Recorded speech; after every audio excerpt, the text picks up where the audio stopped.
I do want to get you back on vaccines, though, because we got this news out of Sanofi that looks like they're going to have to do more trials, probably second half of next year. We've already talked about vaccine supply worries on Pfizer, the allergic reactions in the UK. Azar today did say that the agency is going to move fast to finalize this thing. And then you had Kenton Fraser of Merck, Jim, with, I would say, characteristic caution on our air yesterday. Take a listen.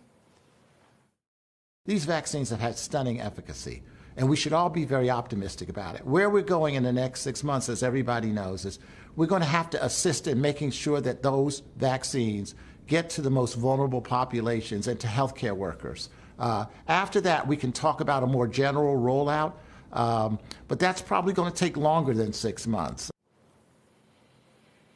So HHS today, Jim, says 20 million in December in terms of vaccinations, 30 million in January, and 50 million in February.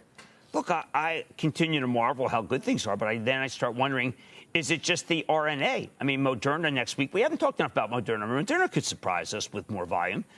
We talked about Pfizer RNA. It is not like J&J to come out and say, wait to see what happens. We're blockbuster. They're a little more like Ken.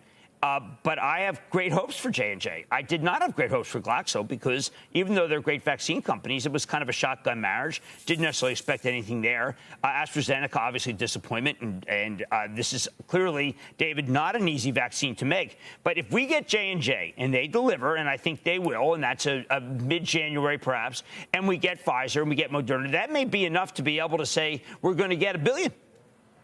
Yeah. And that's a big number. Yes.